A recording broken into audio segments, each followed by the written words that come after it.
Okay, so a quick demo on how to set up a truck for mobile e-ticketing as well as proof of delivery.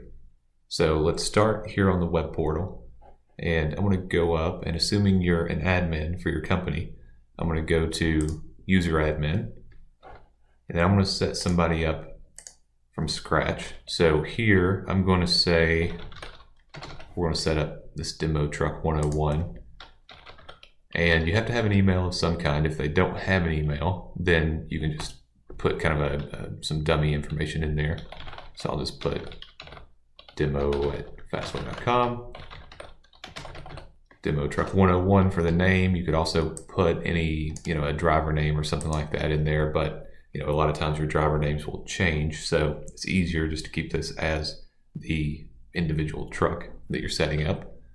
And then for role, I'm going to choose truck here, and you'll see now it pops up and says, okay, who do you want to set up? My demo trucking as my hauler. I'm doing truck 101, so I'll leave that the way it is. And I'm going to check this mobile POD box here.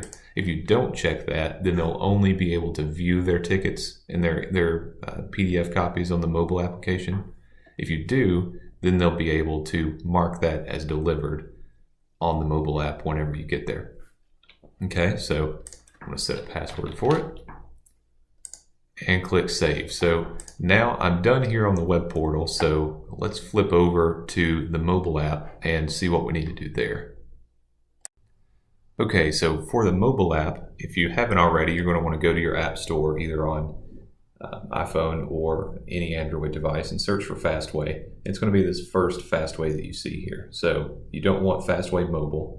That is typically used for in-cab dispatching or ticketing out in the field. What you want is just Fastway. So I'll click on that. You'll see I've already got it installed here.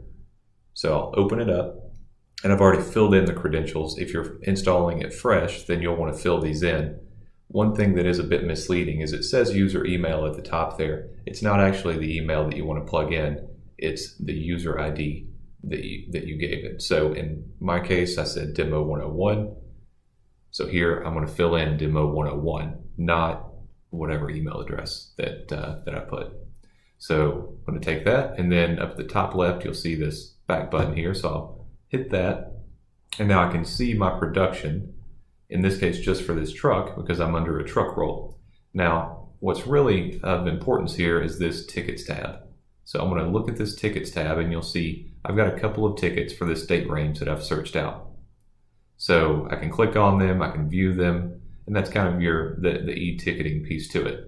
But you'll also see at the top right there, this POD tab. So that's proof of delivery. So I'm going to click on that, and you'll notice I've got those same two tickets in here that were never marked as delivered.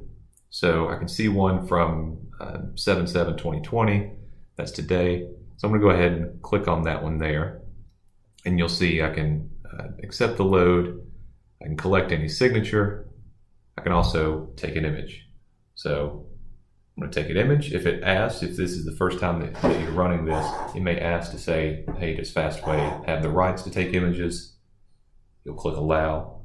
Then I'll take a picture of my desk there. You would typically take an image of wherever you dump the load or something on the job site, or maybe an image of the hard copy of a signed ticket, whatever you deem is necessary there. And then once you have that ready, up at the top right, again, you'll see this little floppy save icon. So I'll click on that. And then again, if this is only the first time that you're running this, it'll say, hey, can Fastway access your location? And all that's doing is grabbing the latitude, longitude to mark it with this proof of delivery. So I want to say, yep, I'm going to allow, and that marks that as complete, and it takes it out of my list. So you'll see I've got another load there that was never marked as delivered, so I can go ahead and do that one really quickly as well. Take another image, and you'll see now I don't get the prompts for the security clearance. So I can save, I can take images, all without those prompts. So you'll do that, and that completes your load. Now back on the web portal, to see that load completed, I'm going to go up to tickets and this proof of delivery query here.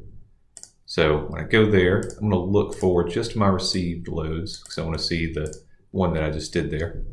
And you'll see here's the ticket for today, 7/7, that I just completed on that device. You can see everything associated with it, what the product was, where it was going, who it was received by, which was that demo truck.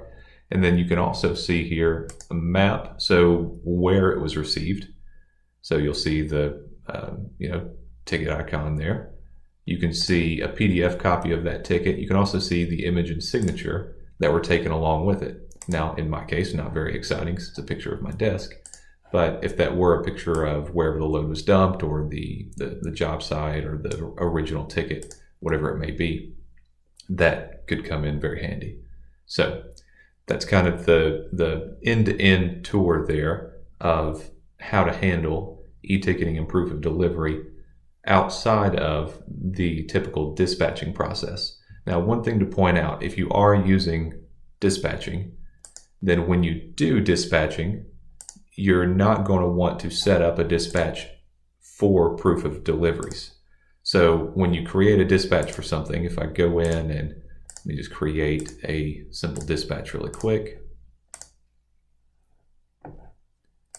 There we go. So whenever I add a truck to this, I'm going to want it to be load count only because we're not doing our proof of delivery inside of that dispatching app that the trucker has. It's done outside of that process. So you don't want it to hold that person up because right now in the dispatching app, you can't see the signature or the image capture. So really the main thing to point out here is if you're going to do this now, you want to set this to load count only. So that way it doesn't affect the dispatch process on the mobile application in the cab of the truck. When that truck driver gets to their end destination and wants to receive that load or mark it as delivered, all they'll do is pop up the e-ticketing app and complete the process as we just looked at. So that's the one thing to point out there if you are using it in conjunction with dispatching.